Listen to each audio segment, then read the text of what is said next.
بسم اللہ الرحمن الرحیم الحمدللہ رب العالمین والصلاة والسلام علی رسولہ الکریم وعلی آلہ وصحبہ اجمعین۔ السلام علیکم ورحمۃ اللہ وبرکاتہ۔ محترم بزرگوں، عزیز بھائیوں، پردہ نشین مائیں اور بہنوں، آج کے درس کا عنوان ہے توحید، یعنی اللہ تعالیٰ کی ذات ایک اکیلا ہے۔ ہر مسلمان یہ ایمان رکھتا ہے کہ آدم علیہ السلام سے لے کر اب تک جتنے انسان دنیا میں آئے ہیں اور قیامت تک جتنے انسان آئیں گے، سب کا معبود اور سب کا رب اللہ تعالیٰ ہی ہے۔ اس کے سوا کوئی معبود نہیں ہے، اس کے سوا کوئی رب نہیں ہے، اور عبادت کا کوئی بھی طریق ہو اللہ کے سوا کسی دوسرے کے لیے جائز نہیں ہے۔ سوال اسی سے کیا جائے گا اور مدد اسی سے مانگی جائے گی۔ جتنے بھی نظر و نیاز ہیں، انابت و محبت ہے، تعظیم و توکل ہے، سارے باطنی اعمال اور سارے ظاہری اعمال جیسے نماز، زکوٰۃ، روزہ، حج اور جہاد، سب اللہ تعالیٰ کے لیے خاص ہیں۔ آئیے کتاب و سنت کی روشنی میں ہم دلائل دیکھیں گے۔ بسم اللہ الرحمن الرحیم۔ اللہ تعالیٰ کا فرمان ہے، لا الہ الا انا فاعبدنی، سورہ طٰہٰ کی آیت ہے۔ ترجمہ: میرے سوا کوئی معبود برحق نہیں ہے، سو میری ہی عبادت کرو۔ اللہ تعالیٰ فرماتے ہیں میرے سوا کوئی بھی سچا معبود نہیں ہے، اسی لیے تم کو میری ہی عبادت کرنی چاہیے۔ پھر اللہ تعالیٰ کا فرمان ہے دوسری جگہ، بسم اللہ الرحمن الرحیم، یا ایھا الناس اعبدوا ربکم الذی خلقکم والذین من قبلکم لعلکم تتقون الذی جعل لکم الارض فراشا والسماء بناء وانزل من السماء ماء فاخرج به من الثمرات رزقا لکم فلا تجعلوا للہ اندادا وانتم تعلمون، سورہ بقرہ کی مشہور آیت ہے۔ ترجمہ: اے لوگو، اپنے رب کی عبادت کرو جس نے تم کو اور تم سے پہلوں کو پیدا کیا تاکہ تم متقی بن جاؤ، یعنی پرہیزگار بن جاؤ۔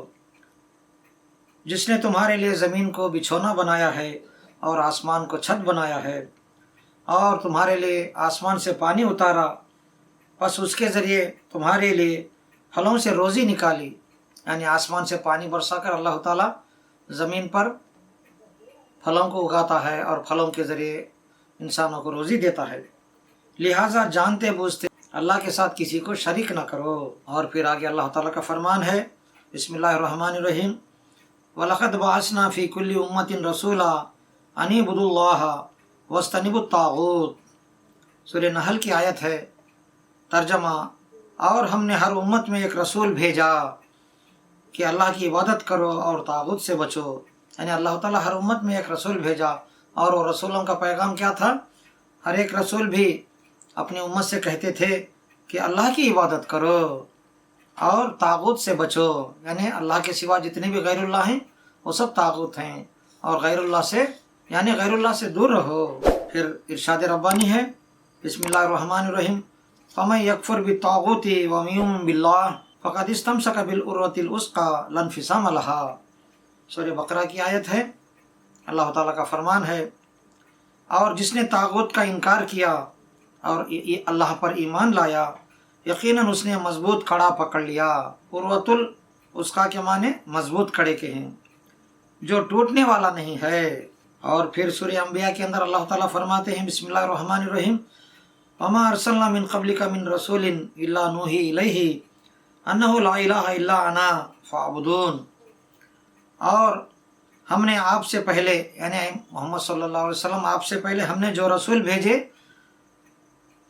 ان کی طرف یہی وحی کی، یہی پیغام بھیجا کہ میرے سوا کوئی معبود حقیقی نہیں، بس میری ہی عبادت کرو۔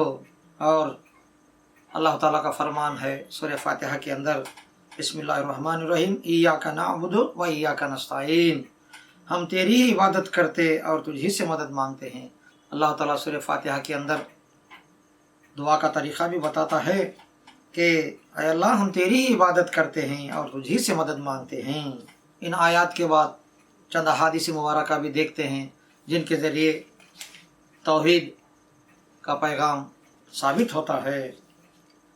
رسول اللہ صلی اللہ علیہ وسلم نے ایک مرتبہ جب آپ معاذ بن جبل رضی اللہ تعالیٰ عنہ کو یمن کا گورنر بنا کر بھیج رہے تھے، ان کے لیے بہترین نصیحت فرماتے ہیں۔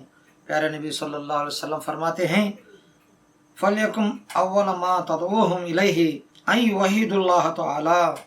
صحیح بخاری اور صحیح مسلم کی روایت ہے، پیارے نبی صلی اللہ علیہ وسلم جب معاذ بن جبل رضی اللہ تعالیٰ عنہ کو یمن کی طرف گورنر بنا کر بھیجتے ہیں تو ان کو نصیحت بھی کرتے ہیں کہ وہاں جا کر لوگوں کے ساتھ کیسا معاملہ کرنا ہے۔ پیارے نبی صلی اللہ علیہ وسلم فرماتے ہیں کہ اے معاذ، ان کو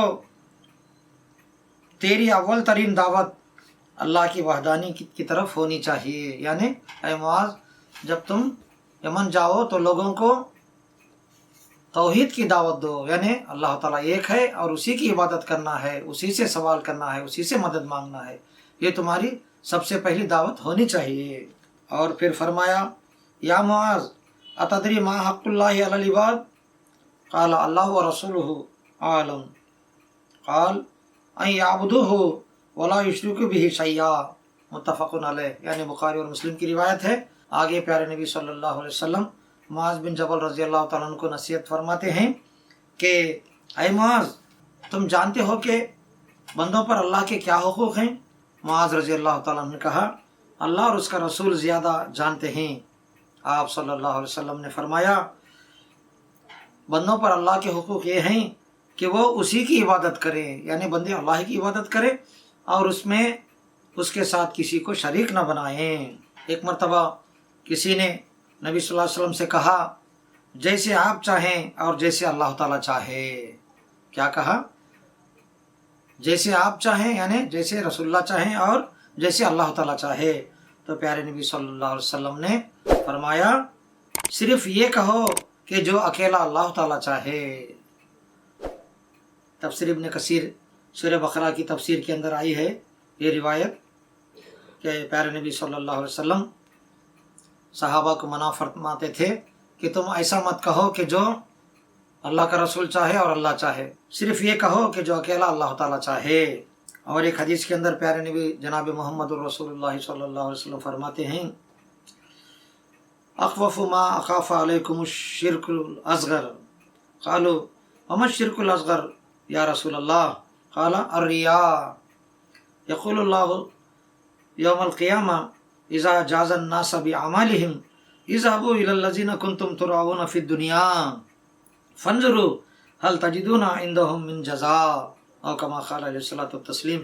مسند احمد کی روایت ہے، پیارے نبی صلی اللہ علیہ وسلم نے صحابہ اکرام سے فرمایا مجھے تم پر سب سے زیادہ خطرہ چھوٹے شرک کا ہے، یعنی تمہارے اندر چھوٹا شرک آنے والا ہے، اس کا مجھے زیادہ ڈر ہے۔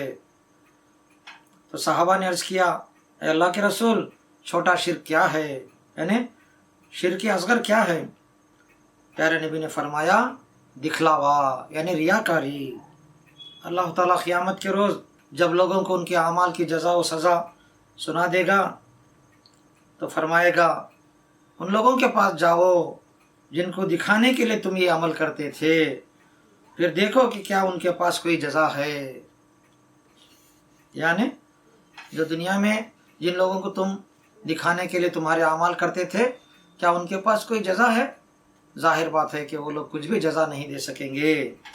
ایک مرتبہ پیارے نبی صلی اللہ علیہ وسلم نے سورہ توبہ کی یہ آیت پڑھی اتخذوا احبارهم ورهبانهم اربابا من دون اللہ، انہوں نے یعنی لوگوں نے اپنے عالموں اور راہبوں کو اللہ کے علاوہ رب بنا لیا ہے۔ جب یہ بات سنی تو عدی بن حاتم رضی اللہ تعالیٰ عنہ نے عرض کیا، عدی بن حاتم رضی اللہ تعالیٰ عنہ یمن سے مدینہ آئے تھے اور ایمان لائے تھے۔ انہوں نے کہا اے اللہ کے رسول ہم ان کی عبادت تو نہیں کرتے، یعنی عالموں اور راہبوں کی ہم عبادت تو نہیں کرتے۔ تو آپ صلی اللہ علیہ وسلم نے فرمایا کیا جب وہ تمہارے لیے اللہ تعالیٰ کی کوئی حرام کردہ چیز کو حلال اور حلال کردہ چیز کو حرام قرار دیتے تھے تو تم ان کی بات نہیں مانتے تھے؟ عدی بن حاتم رضی اللہ تعالیٰ نے کہا ہاں ہم ان کی بات مانتے تھے۔ تو آپ صلی اللہ علیہ وسلم نے فرمایا یہی تو ان کی عبادت ہے، یعنی بنی اسرائیل کے جو علماء اور راہب اللہ کی حلال کردہ چیز کو حرام کرتے تھے اور اللہ کی حرام کردہ چیز کو حلال بتاتے تھے تو بنی اسرائیل والے اسے مان لیتے تھے، تو اس طرح ماننا بھی عبادت کے برابر ہے، یعنی عالموں کی اور رہبانیوں کی عبادت کرنے کے برابر ہے۔ اس سے پیارے نبی صلی اللہ علیہ وسلم نے منع فرمایا۔ پھر آپ صلی اللہ علیہ وسلم نے فرمایا من حلف بغیر اللہ فقد اشرکا، سنن ترمذی کی روایت ہے، جس شخص نے غیر اللہ کی قسم کھائی، یعنی جس شخص نے غیر اللہ کی قسم اٹھائی اس نے شرک کیا۔ اللہ کو چھوڑ کر کسی دوسرے کی قسم اٹھاتا ہے آدمی تو گویا اس نے شرک کیا۔ اور پھر آگے پیارے نبی صلی اللہ علیہ وسلم کا فرمان ہے ان الرقا والتمائم والتوالا شرک، مسند احمد کی روایت ہے اور سنن ابی داؤد میں بھی یہ حدیث آئی ہے۔ پیارے نبی فرماتے ہیں جس نے جھاڑ پھونک، تعویذ گنڈے اور جادو ٹونے کیے یہ سب شرک ہیں۔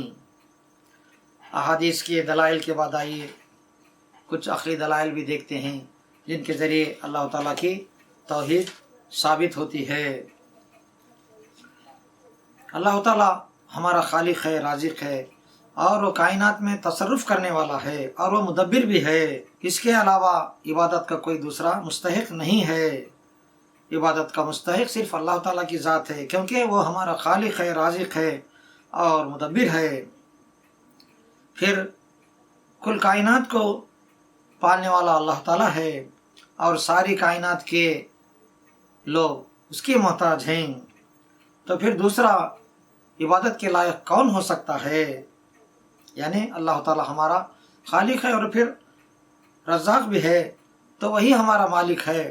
اس کے علاوہ دوسروں کو پکارنا اور دوسروں کے لیے نظر و نیاز دینا اور دوسروں پر توکل کرنا باطل ہے، یعنی غلط ہے۔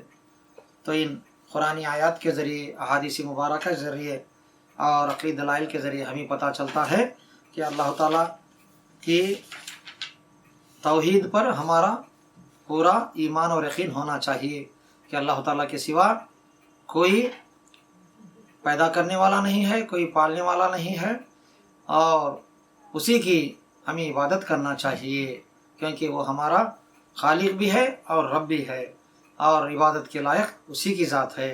اللہ تعالیٰ ہم سب کو ان باتوں پر عمل کرنے کی توفیق عطا فرمائے۔ توحید کے تعلق سے کسی شاعر نے کیا خوب کہا ہے، توحید تو یہ ہے کہ خدا حشر میں کہہ دے، توحید تو یہ ہے کہ خدا حشر میں کہہ دے یہ بندہ دو جہاں سے خفا میرے لیے ہے۔ اور پھر ایک شعر میں علامہ اقبال فرماتے ہیں توحید کی امانت سینوں میں ہے ہمارے، آسان نہیں مٹانا نام و نشاں ہمارا۔ اللہ تعالیٰ ہم سب کو توحید پر قائم رہنے کی توفیق عطا فرمائے اور اللہ تعالیٰ ہی سے سوال کرنے اور مدد مانگنے کی اللہ تعالیٰ ہمیں ہدایت عطا فرمائے، آمین۔ آخر میں بھائی بہنوں سے گزارش ہے کہ اس ویڈیو کو زیادہ سے زیادہ شیئر کریں تاکہ قرآن و حدیث کی یہ تعلیمات دور دور تک پہنچ سکے۔ شکریہ، والسلام علیکم ورحمۃ اللہ وبرکاتہ۔